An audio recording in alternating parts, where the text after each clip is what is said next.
Ako si Mark Lopez and my program is Pugad Vloggers, aired every Monday to Friday from 7 to 8 p.m. Sa Radyo Bandido, TV simulcast on DZRJ 8:10 a.m. Sa Sky Cable, Channel 224, TV Plus boxes, and on free-to-air TV.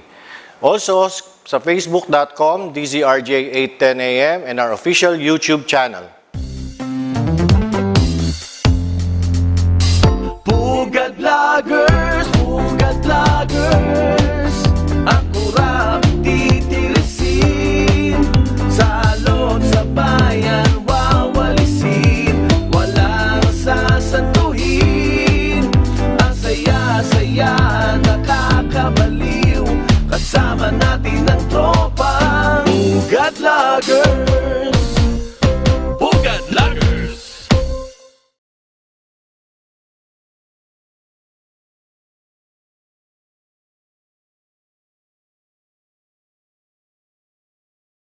October 21, 2022. Ito ay Friday night. It's another weekend.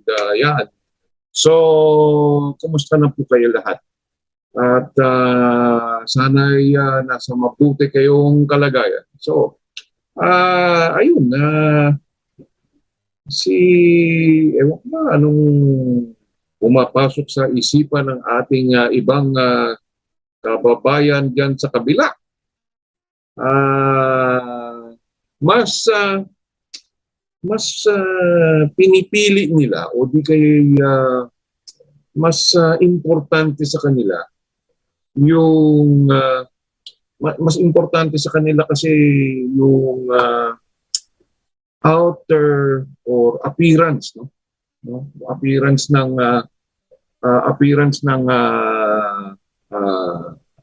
mga bagay-bagay, no?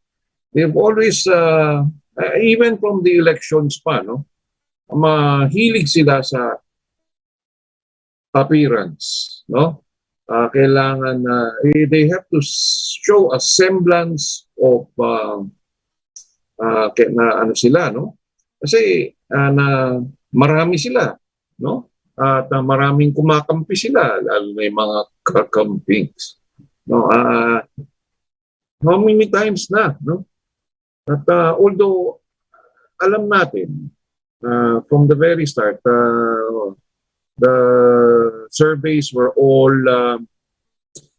in favor of Marcos and Sara, Bongbong and Sara. Pero from the very start, ang hilig nila ng pakitang gilas. Pero wala namang gilas. Ang hilig-hilig nila magpakita ng maraming tao sa mga rally nila, no? Sa mga gatherings nila, no? Yung sa Ortiga Center, I'm not sure, no? Kasi kung ganyan karami sila, or even nun sa Pasay, imposible naman, no? Kasi sinasabi nilang 9 million ang pumunta. That's basically about that's more than about more than 3/4 of 75% of Metro Manila sa population nandyan sa Pasay. Imposible naman yun, no? I think they like to over exaggerate things, no? And what is more important is the physical appearance, the outer appearance of things. So, ang nangyari, katulad ng nangyayari ngayon, what's more important for them is andun siya sa Harvard. Sino naman nag-invite sa kanya sa Harvard? Siyempre, yung numero uno niyang supporter na PhilAm, no? Si Lloyd Nicolas Lewis, no? She just so happens to be a widow of a very wealthy American tycoon, no? Although he's one of the richest guys in America back in the day, no? Pero namatay sometime in the I think in the 90s or something like that. So she's a widow of a very wealthy man, and and she inherits all that wealth. No? So she has been sponsoring, she's been sponsoring and funding yung mga activities, no? Katulad niyan dyan sa Harvard, no? Kasi parang meron din siyang pwesto, no? Si Lloyd Lewis bilang sa no? Parang board, no? One of the board members or something wherein she has donated a lot of money to Harvard. So, binigyan niya ng pagkakataon tong si floating pink conji, no? Si Lenny, no? Si Lenny. Anong pinag-usapan niya? No? Usapan niya sarili niya. Ay pinakita pa yung family niya, no? Si Aika, si Tricia, at yung isa pa niyang yung three daughters who are girls, no? So kanyang mga at syempre may picture pa ni Jessie, no? Nasirang si Jessie, no?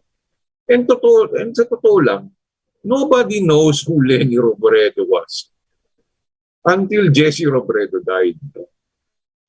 In a plane crash back in the day, no? Back in 2012.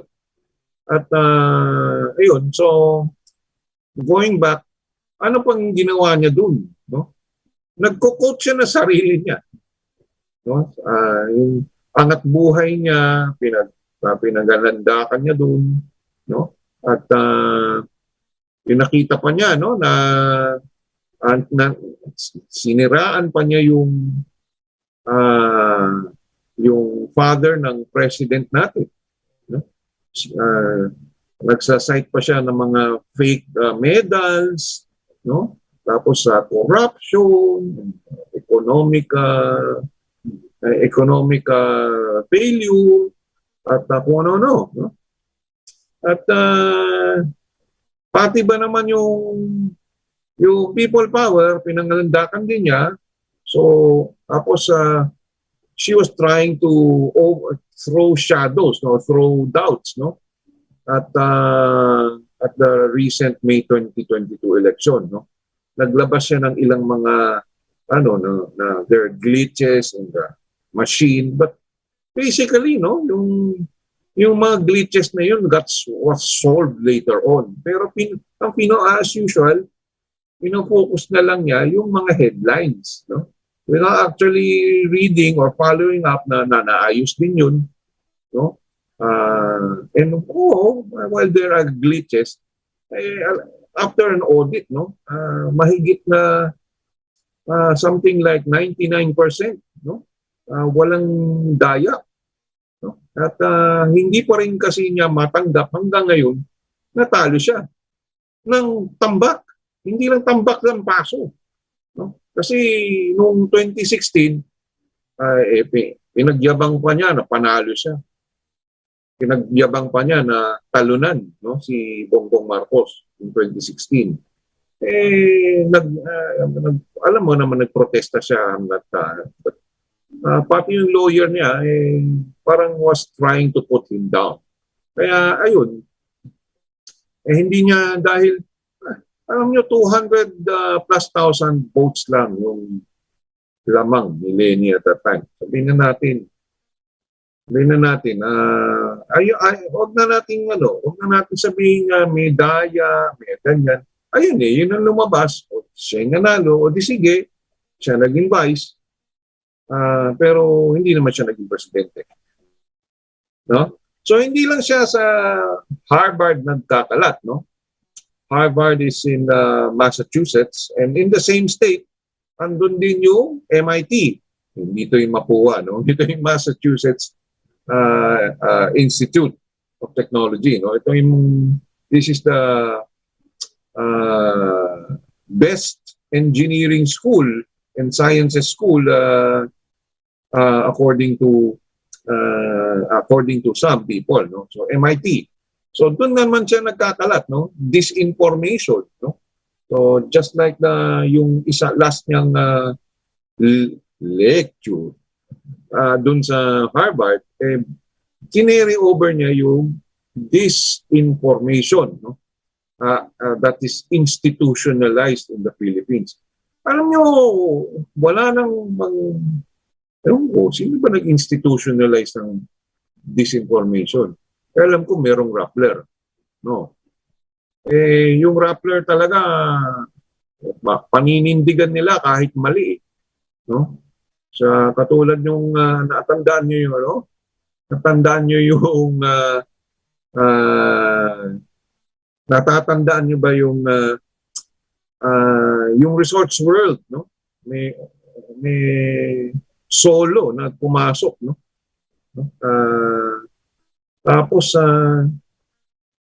pinaglandakan ni ano na may kausap siyang Al-Qaeda or na yung tao na yon is ano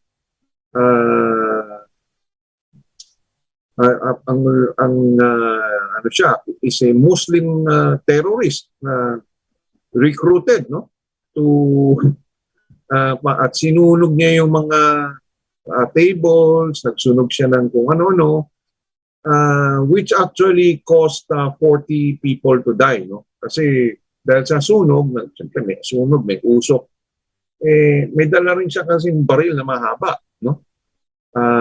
Hindi nga natin alam paano nakalusot sa security yung ganyan, no?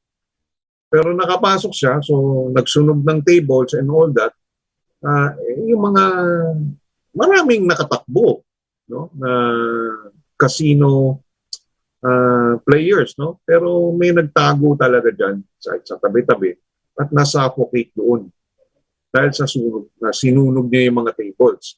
But yung sunog na tables na yan was actually a cover-up, no, to steal yung casino chips. So it was a robbery. And hidden by arson. No? So, ang nireport ni Maria Reza at that time, Abu Khair al-Luzoni ang pangalan ng nakapasok. No? Pero, ayun nga, hindi naman totoo pala. That guy is just, I don't know, sinuwerte o minalas o ang security, nalusot na ng security, nakapasok na mahaba, sinunog, tapos dahil may mahaba siyang, siyempre pumasok na yung police. And eventually, natamaan siya, no? He was wounded. No? But his name is actually Javier. No? His last name is Javier. I just don't recall his first name, but it's definitely not Abu Khair al-Luzoni. No? If you look it up at the Rappler website, andun pa rin. No? His last name is Javier. I just don't recall his first name. And he was a disgruntled employee of Department of Finance. He was dismissed, no, for his gambling habit. So, yun. And dahil natamaan siya, and he knew that he will not survive, and he didn't want to be arrested. So, may nakakuha siya ng, may dala siyang gasolina or something, no? So, poured it on himself and burned himself to death in one of the hotel rooms. So, yung disinformation na yan, diyan pa lang nagsimula. And how they, and institutionalizing disinformation also includes twisting the news, twisting issues, twisting words, and putting them out of context. That's disinformation. Diba? Oh. Tapos, I don't know. If there's anyone who's spreading disinformation, it's yung mga followers ni Pink Lugaw. No. So, I don't know.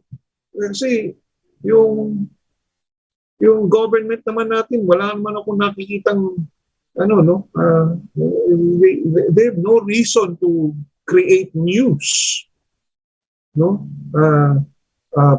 Yung iba nga dyan, yung mga ibang yung tinatawag na mainstream mass media, no? Sila pa nga yung meron ding spin on things, no? They like to quote words that are out of context or in fact they make faces, they like to make their own opinion, no? But of course they are entitled to their own opinion. They're entitled to freedom of speech and expression. Pero there are always limits to uh, freedom of uh, the press and freedom of expression. Ferdinand Enriquez, good evening. So ayun. Wala naman tayong dahilan para ano, no? Pero sasabihin nila hindi daw tayo makamove on na natalo si Lenny o natatakot daw tayo kay Lenny or si SWOH, SWOH, no? Sinasabi pa nga ng mga kakamping SWOH, fears Lenny, no? So ano ba yung SWOH?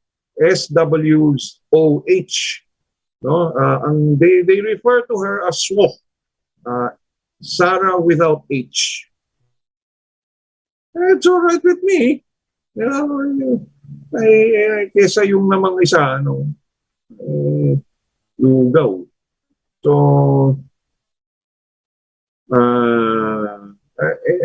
ayun na, lugaw without brain. So, ayun. It's certainly, anong ginagawa ni Lugaw, Pink Conji doon, paninira sa Pilipinas, paninira sa Pangulo, paninira sa father at ang pamilya ng Pangulo, no? At di raw tayo makamove on, nanalo na daw si Bongbong. Sila nga, 50 years na nga yung Marcelo, hindi pa rin sila makamove on, di ba? So, ayun, hindi maganda yung ginagawa niya dyan. And, sino lang ba ang happy? Sino lang ba yung proud sa ganyan? No? Na yung mga kakampi, kasi gusto nila, siya yung may doctorate degree, siya yung economist, no? Lawyer. And what has she done as a lawyer? What has she done as an economist? What has she done as a vice president? Diba? So, ang hilig-hilig nila sa mga titles at ang mga outward appearance. Harvard, MIT. Diba? Namayagpag daw sa Harvard. Si BBM, namayagpag sa UN. Di ba? Ano yung mas importante doon?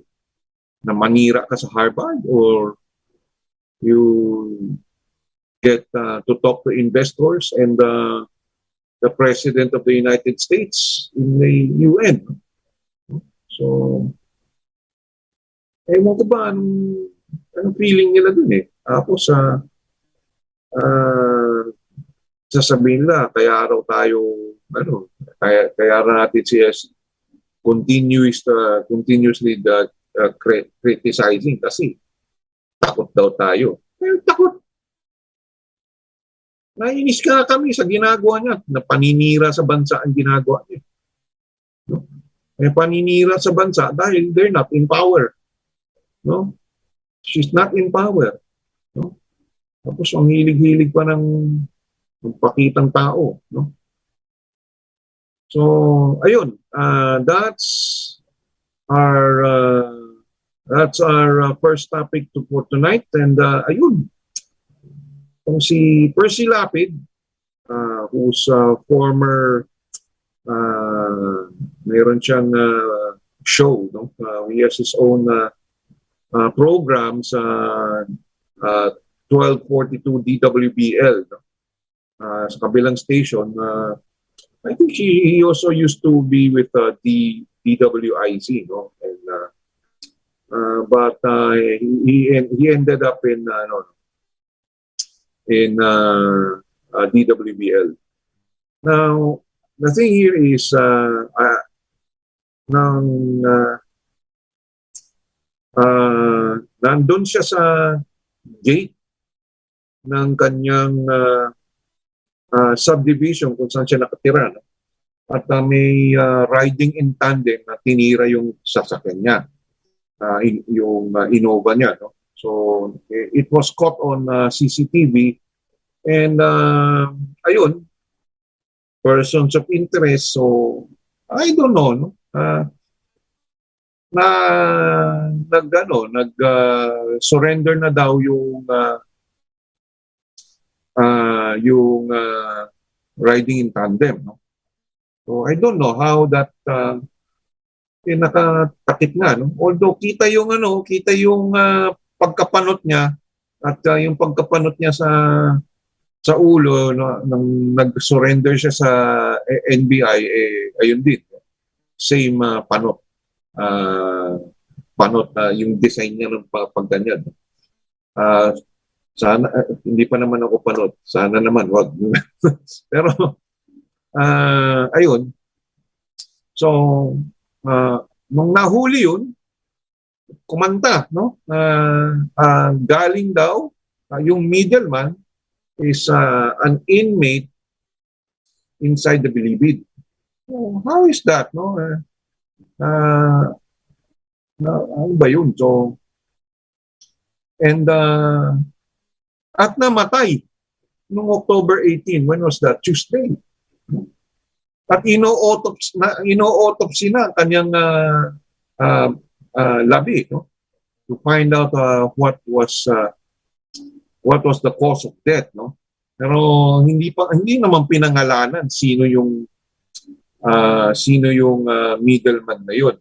But of course, sino yung head ng Bilibid at the time?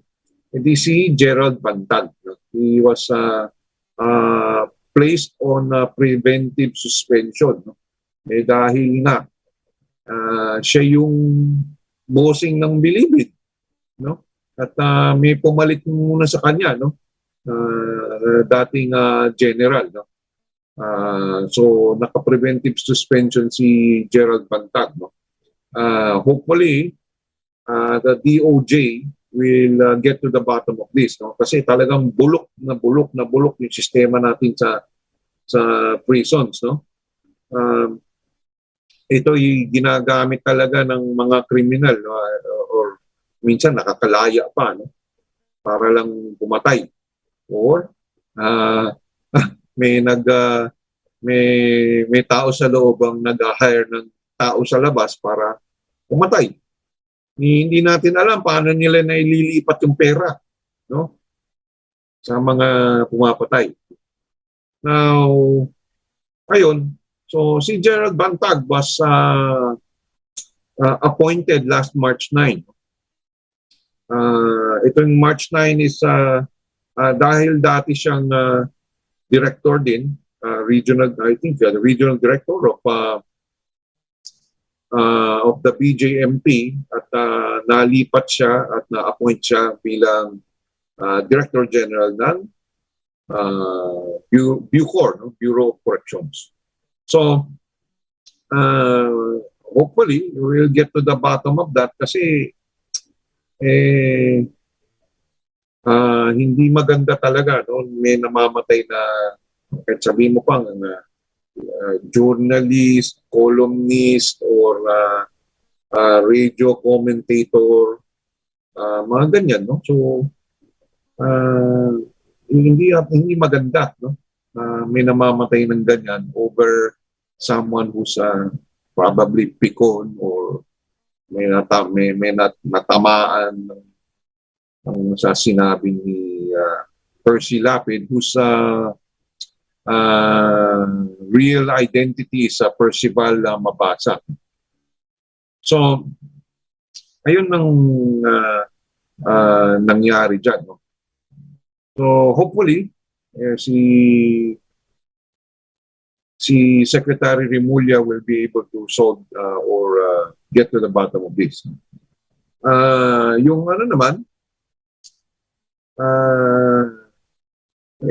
alam naman natin yung cabinet may mga bungi pa rin, no? Hindi na ang I don't know. I don't know what's taking the president so long to pick or nominate or kahit man lang i-shortlist. O baka meron ng shortlist, ayaw lang niya pumili. No. So, right now, several departments are without a secretary. No? At I can, yung DOH, hindi ko rin maintindihan bakit kailangan pang hintayin, no? Na mag-normalize, no? To come out of the pandemic first before appointing a Secretary of Health, no? Kasi ganito yun. If you don't appoint a cabinet secretary, at dapat confirmed to, no? Confirmed cabinet secretary, confirmed by the Commission of Appointments. So yun,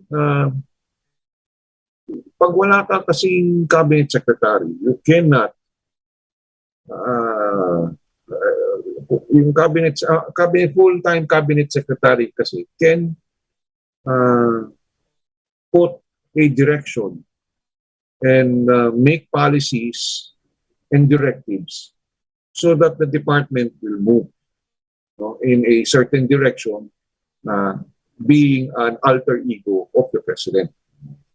Ngayon, iiwanan mo ng OIC yan.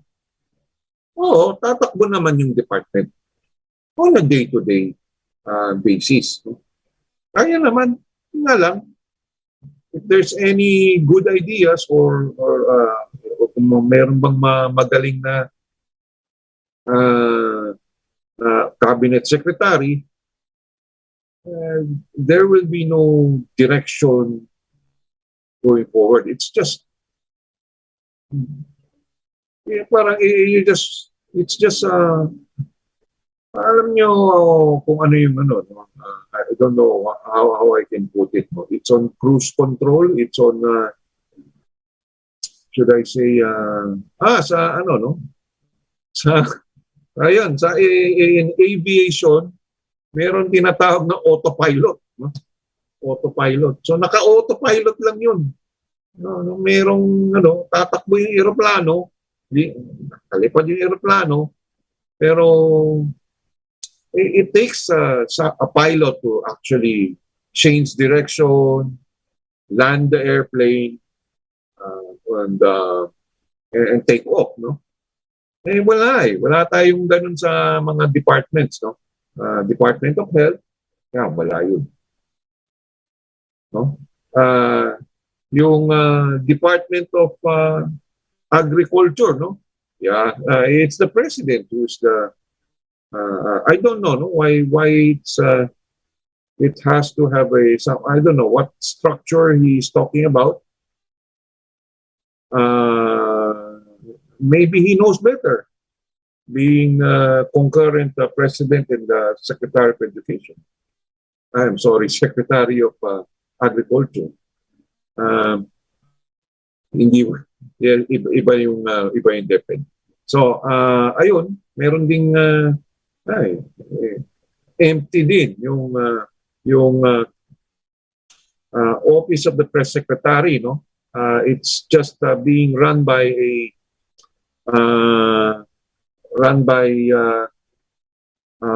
former LTFRB chair, si Cheloy Garapil.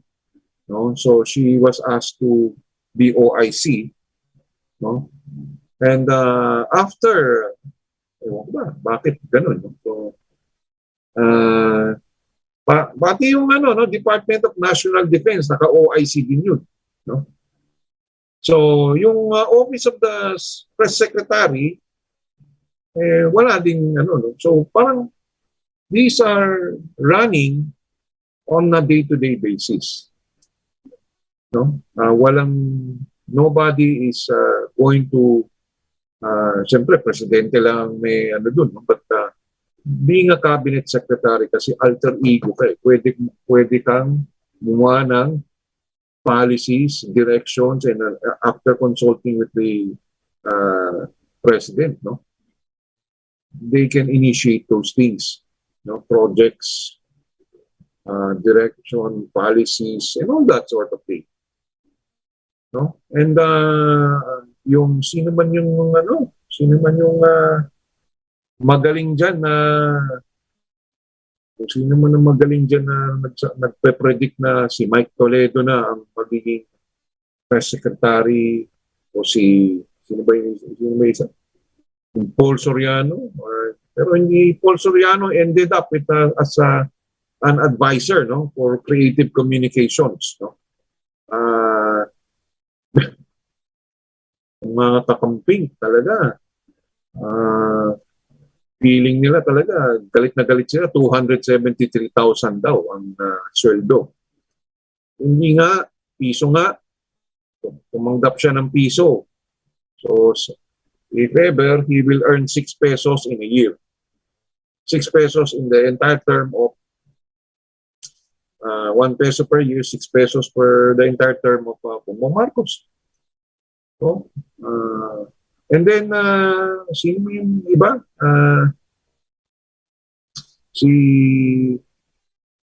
Sino pa ba yung iba? At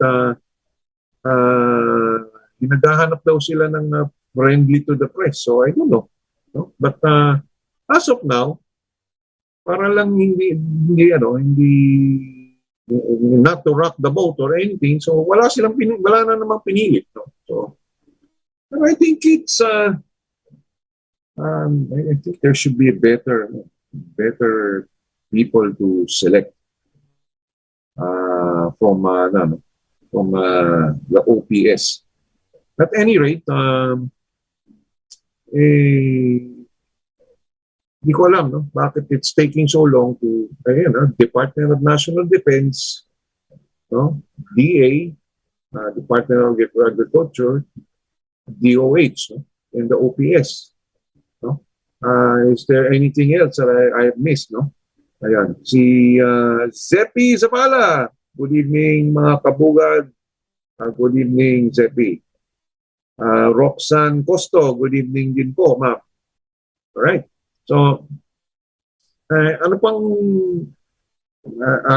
yung epekto ng walang cabinet secretary? So, hanggang doon lang yun, no? Hanggang doon lang, day to day lang yan. No? So, no? Meron din kasing mga, ewan ko ba, meron din kasing nagpo-posing para maging Secretary of Health, Secretary of Press Secretary, ayun, no? So, hindi. Hopefully, our President gets to choose one very soon. No?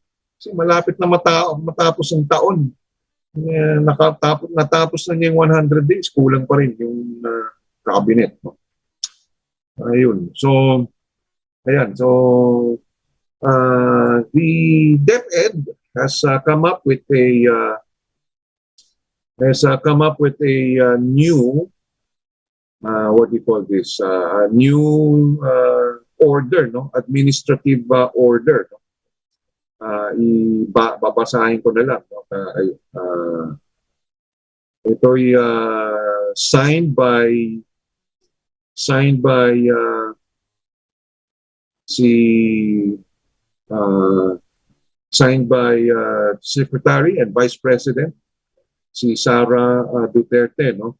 This is essentially para iwasan at bawalan na maging politicize ang mga teacher. Oo, itong mga teachers natin,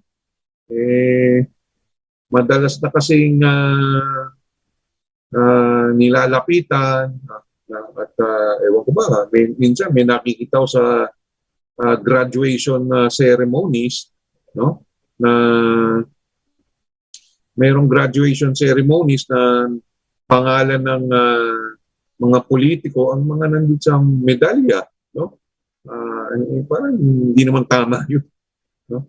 So hanapin ko lang, no? At hanapin ko, yun.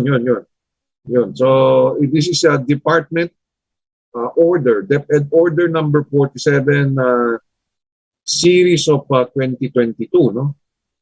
It is the policy of in the policy of the DepEd to promote effective and efficient policies and programs to realize this. The DepEd should be free from any partisan activities. As such, this office reminds the officials and employees to practice the highest form of professionalism and to observe the following measure. A, refrain from seeking endorsement, recommendation, contribution, support, considerations, and political accommodations, or any form of intervention from other government personnel or similar entities outside DepEd.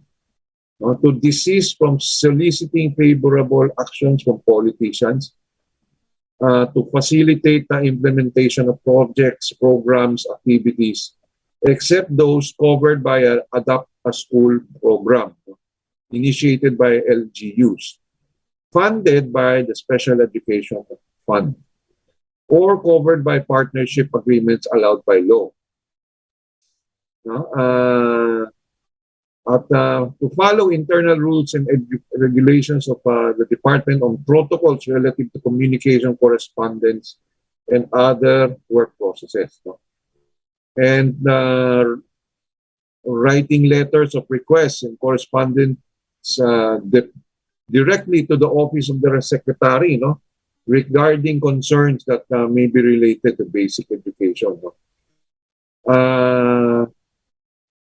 So, ganyan, no? Marami tayong nakikitang meron din kasi tayong nakikitang mga teachers na medyo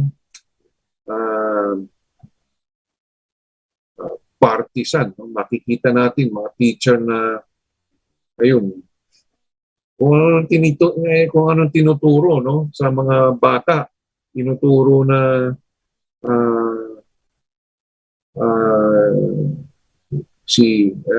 meron din kasing mga teacher na kakamping, no, na parang hindi na maganda, no, kung anong tinuturo sa mga bata, no? And I have meron din kasi tayong mga teachers na nagtuturo na and politicizing them, no? Especially noong time ng election, no? Maraming mga kung anong lumalabas na issue doon. So, this hopefully will stop the political activities or partisan activities ng ating mga teachers. Okay, so, balik tayo.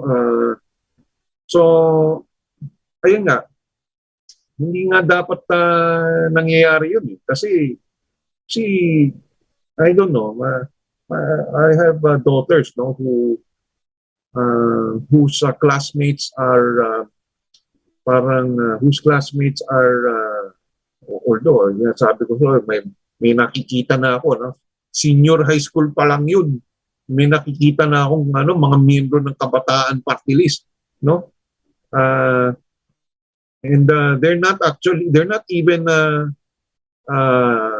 of age yet, no? Minor de edad pa lang sila, no? And they've been alienating or sa group chat, or among social media, parang they seem to be what do you call this, shaming those who don't support sina Leni Robredo. No, I speak from experience kasi yan ang nakita ko yung pinakita sa akin ng anak ko, yung group chat na yun. So parang hindi na maganda, no? So unfortunately, I don't know if this administrative order actually covers private schools, no? Hindi eh. Parang wala eh, no? So I think they should have I think there's something has to be done about this also, no? Kasi parang binubuli nila pag hindi ka, halimbawa, hindi ka kakamping, ibubuli ka nila. No? Hindi rin tama yun. Eh. Sa kanino din nila nakukuha yun? Yung mga teacher nila rin kakamping. No? So, sana may magawa. No? Although, hindi na gano'n ngayon, no? Kasi medyo kahit pa paano tahimik na. Wala, talo. No? Kaya ang maiinit pa rin nandun sa Twitter. No? And then, I don't know. Hindi ko maintindihan din. No? Bagay, nasanay sila sa nasanay na kasi itong mga priests and nuns, no? They're still ranting on. They're still ranting on the loss of Pinkonji, no? And then bakit nila paki, I don't know. It's their business. They're trying to mind everybody's business, but their business is the church. No? And they should be minding the church, not government. Hindi naman tama yun kasi may mga, they still continue on. No? Although may mga araw na may mga tweets sila, may mga post sila na biblical. Minsan may biblical na may patama pa, no? So hindi ko maintindihan. Ano? So ewan ko. Pero minsan nasasagot din ko. kaya ayun nga, may mga trophy na nga ako sa mga ilan sa kanila, no? They have already blocked me on Twitter kasi, di ba? Parang isa na lang ang hindi pa nagbablock sa akin, no? Kasi, ewan ko ba, bakit nila ginagawa yan, no? No? And kinongratulate na nga ni Pope Francis. Si Pope Francis has already congratulated the President. And itong mga bishop, sila pa yung galit. Parang, I don't know, parang may sariling mundo, no? Itong mga pari natin at saka mga bishops. They not following or they do not follow the example of the Pope. Ewan ko ba? No? Sabihin na natin, you're entitled to your opinion and all that sort of thing. But remember, tinatawag natin separation of church and state. That means the church should not be. Dito lang ako nakakita ng mga pari na nakikialam talaga sa government, sa policy, sa mga issues of government.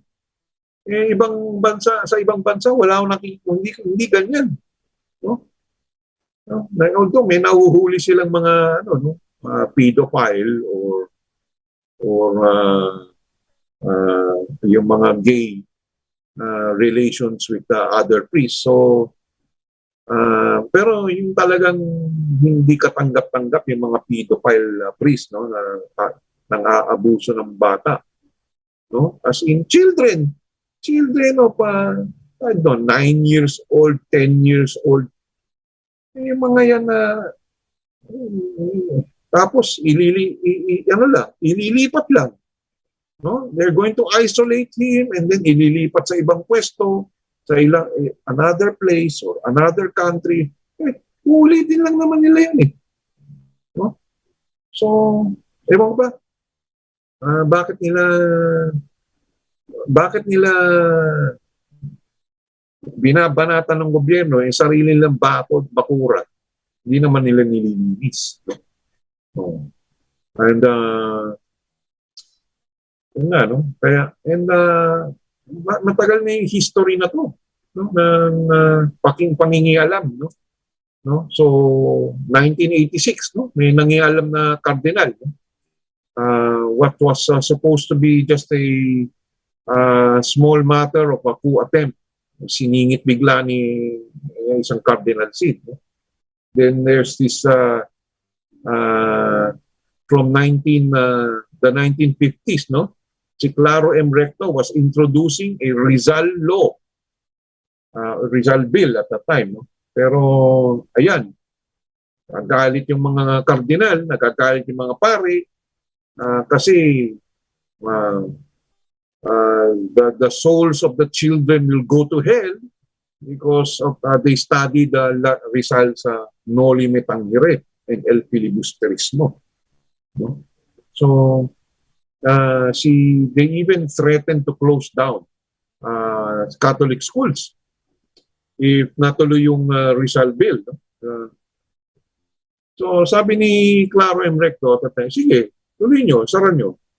And government will take over because you refuse to, as an educational institute, you refuse to do your duty, then we'll take over. Tahimik. No? And eventually, naging batas, no? Yung Rizal Law. No? Sa college, sa high school, pag you study Noli Me Tangere, El Filibusterismo, and ang buhay ni Rizal, no? Pati mga tulak niya, may Ultimo Adios, his life in the Philippines, his life in Spain, his life in Europe, no? At his life in exile in Dapitan, no? So, and si Josephine Bracken, and stillborn yung naging anak nila, kaya wala rin. So, ayun, it all goes back to the Spanish era, no? And ang Spanish colonial time, hindi ko maintindihan, no? Kasi si Philip II, it's a country named after a foreign king. Si King Philip II kasi, ang self-proclaimed defender of the Catholic faith and a propagator of the Catholic faith. So itong Vatican, hindi naman umimik. O di sige. Parang okay lang. So ang nangyari, imbes na nakikinig sa Vatican, nakikinig sa yung tong mga priests, praile, bishop, cardinals, instead of obeying Vatican, nakipagsabuatan sa mga government. Kaya naging yung government natin and the church are one and the same. So if you offend the church or you offend one of the priests, you can immediately get arrested. And the trial, you hardly get any fair trial if you do that. No? And mayroon pa ngang if you offend some certain ang susumbong pa, ang magsusumbong pa mga pare at saka mga madre, no?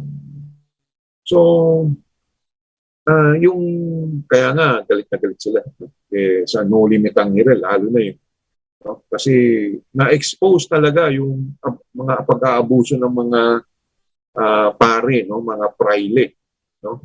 And si Padre Damaso pa lang tatay ni Maria Clara, no? Kaya siguro kontrang-kontra siya kay Sosto Ibarra, no? And I don't even know kung hindi ko rin alam kung malamang alam ni Kapitan Tiago yun. But anyway,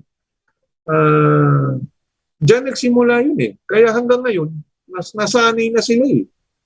Na-interrupt lang ng sandali yan kasi from the time the Americans came in, nagkaroon ng separation of church and state, no? So there were American cardinals and bishops here.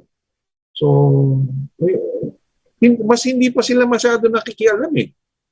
Eh nung naging Filipino na yung mga cardinals natin at mga pare, they adopted the Spanish ways. So parang feeling nila, kahit mayroong separation of church and state, feeling pa rin nila pwede sila makialam sa governance. Saan nakita ng pare na naging governor pa, no? Although pinaano muna siya, he was told to give up his priesthood habang governor siya, no? So ng Pampanga. So ayun, that's why hindi rin maganda, no? So itong mga kakamping na pare and nuns, they seem to know better than everyone else. They seem to know better. No? Hindi maganda yun. No? Parang feeling nila sila yung superior. No? Mas meron pa nga nagsabi, you cannot debate me with biblical passages. Ano yun? No? Hindi na yun eh. Dapat humility, no? Hindi arrogance. No? So, ewan ko pa sana maayos yan in the future, no? But hindi maganda kasi yung nangyayaring ganyan. So, so balik tayo sa natin kung magpati tayo ng mga viewers natin. Ayan. Bati tayo sa mga viewers. Ayan. Ayun pa rin. Salamat sa mga 19 na nanonood. Ako na rin kasama ako dun sa 19. So, okay. So, it's 7:55 and at binabati ko rin ang ating mga kaibigan natin na nagba-birthday, si Dion Malano. Happy birthday, Dion Malano. At pati na rin sa ating mga kaibigan ko sa Nueva Ecija, si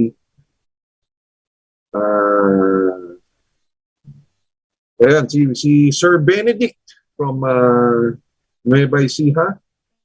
Actually, I think he's from San Jose City, no? So, ayun.